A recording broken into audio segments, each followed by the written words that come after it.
a lot of people saw in the news yesterday that the most winning basketball coach in American history,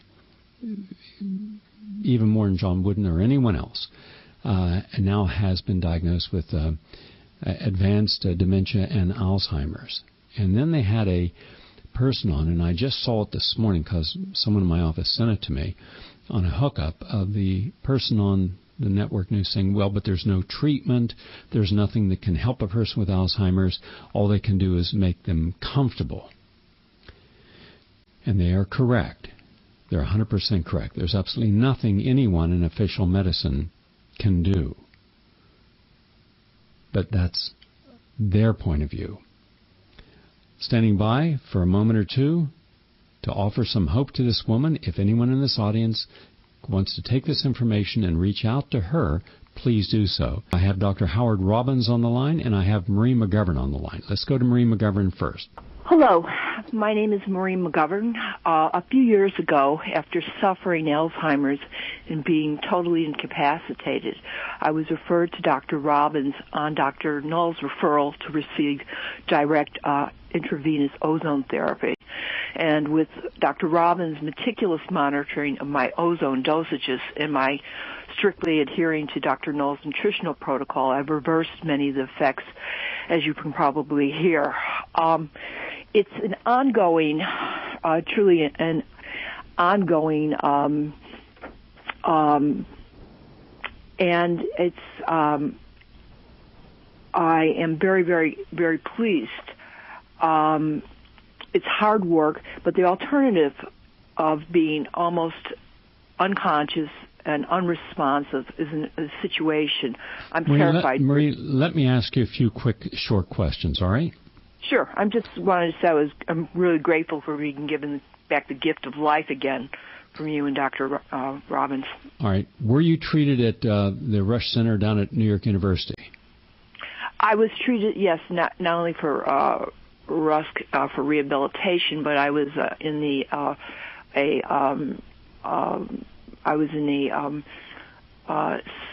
study for Alzheimer's, and I was diagnosed. Were you not with also Alzheimer's treated at Columbia University?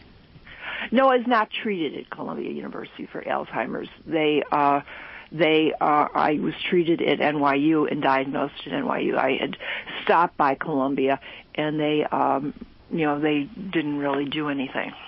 All right. During your career, you had a very broad-based career. You taught at New York University, correct? Yes, I was an adjunct professor at NYU. I have been a curator for very, very large firms at Willis Kroon, which is a division of Lloyd's. It goes on and on.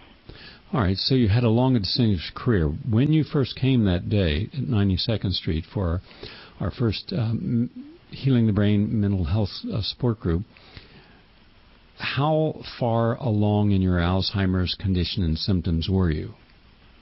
Well, I was brought because I couldn't even, not saying that I had no ADLs. I couldn't wash myself, take care of myself. How long would it be in between showers or baths? I don't want to discuss that. I mean, it's very hard to describe how far down. I couldn't even follow the continuity of the television program. So you can imagine that my sense of time and ability to take care of myself was zero. So you were at the end of your capacity to maintain any quality of life at all? Yes, I was. I believe you told me you would go from the bed to the couch, and you were waiting. Yes, from the bed to the couch to the couch to the bed to the couch to the couch. And you were simply waiting to die. Yes. Okay. Because that's what I was told was my alternative. So with a very comprehensive program, and it is comprehensive and diligently followed, how are you today compared to what you were, let's say, 4 years ago? It's part of what I walked to all my appointments. Back then I didn't, if I was brought to some place, I didn't know where I was going. I walked to all my appointments. I handled all my affairs, my billing, my administration. I have a rich life where I bring disabled people to the museum. I have a full, enriched life, have a happy life. I'm very grateful for this life. I, take care of all my affairs independently. So in other words, you have your life back again instead of being otherwise what might be without a life. Yeah, I've even developed, I would say, a deeper spiritual and deeper emotional life, as well as, I'm very selective in what I read, and I'm constantly upgrading my intellectual abilities. So let's say you could take a group to a museum and have the same type of in-depth historical discussion on the nature of the artists that you used to do. You do that today? I don't generally do that with people because I'm taking disabled people. But could you do it? I'm pretty good. Yeah, I'm pretty good. So you can read anything if they today? ask the questions, I generally can respond to it, Okay. in an intelligent way. People say that they enjoy what I say. All right. Are you aware of anyone else in the United States or any of the Alzheimer's support groups you were in who have made the progress and changes you have? Well, I know I was set up for an Elan study where 5 people at Massachusetts General died and 3 at NYU, and luckily my friends snatched me out of that. So I'm alive today to be part of your protocol. I've been in Alzheimer's groups at museums where they just, have you drawing pictures and things like that with people who have digressed, and I really don't know what's happened to them. They haven't done very well. Okay, but I have talked with people I've worked with through the years about your protocol, and I see a movement growing where people are improving.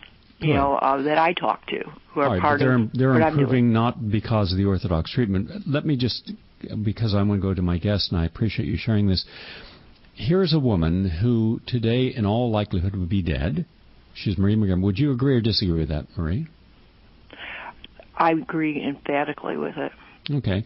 Who's not only alive, but you would have to see the first video we did of her where she was slurring and drooling. It was very challenging, very difficult. And when you see the changes she has made, the courage she has, the strength of character she has, the discipline she has, she is unwavering in this. Today she has her life back, and she's helping others get their life back from other conditions. And she was in a group where there was an advanced multiple sclerosis person named Kenny. You remember Kenny? Yes, Kenny's done very, very well. Did you hear Kenny last week say in front of a group where we were filming that he is completely cured of his MS? He went from doing plumbing work to doing high-end HVAC and CAD work since I've known him. That's a big, giant leap. And from when I first saw him, the first day you came, we had to help him up the steps because he couldn't use a lot of his muscles, and the neurologist said it was not reversible. Well, today the same neurologist can find nothing with all their tests in him. So what I'm saying is this. The next time we hear that there's a well-known person suffering from a condition and they're going to say there's nothing we can do except giving them some meds to keep them calm or make them comfortable, understand they are right and they are wrong. They are right, they can't do anything. They're wrong, we have and do daily, regularly. So I thank you and give us, anyone who wants to speak with you, let them have your number, how to reach you. Sure, you can call me at 212-645-3490. I'll then refer you to professionals. I'm just going to tell you my story. That's there are enough. medical professionals connected that I've been connected with through Gary that handle this. I can only tell you my story, and I think that you'll be able to determine. Marie, do you realize that you're Bannister? Did you ever hear of Bannister who broke the 4-minute mile? Absolutely. I'm not the only one, though. There's other people now that are doing it. Yeah, every expert said that it couldn't be done. Then it got done. Then within a couple of weeks, other people did it. So we have now an example, a human being who's done something medicine says can't be done, science says can't be done. You're an example. It was done, is done. Others we could bring forward. So reach out to this woman coach if anyone wants to and let her know. Let her speak with Marie McGovern. If they want the protocols, I'm happy to help. Howard Robbins on the line. Howard? Hi, Gary. Hi. You know, the difficult we do immediately, the impossible takes just a little longer was an expression back in World War II. But we've been doing that, you and I, for years now. By people following the nutritional protocols that you prescribed, which are probably the most complete nutritional protocols anybody could ever hope to dream up or come up with, in addition to the direct intravenous ozone therapy, cleanses the body and detoxes the body so completely of metals, viruses, bacterias, just about everything that doesn't belong in there is removed. We give people back their life. We change families. Kenny his wife got back a husband. His 4-year-old daughter got back a father who's now a functional man in society. He's working full-time as a plumber, doing all sorts of solar electrical work and things like that are very complicated, and he could hardly walk when he came in. And Maureen was virtually, with all due respect, what's called a vegetable. And we turned her around completely, and relatively speaking, in a short time, in just months. It didn't take years to turn her around. It took months to turn her around. It took about now, you can't make promises and guarantees to results to everybody listening out there like this, but the truth is, they will be our first failures, and I can't see any reason why we would fail with anyone at this point in time. Well, because we're working from a different paradigm, and you can't understand it, you can only be critical of it and deny it unless you are part of it.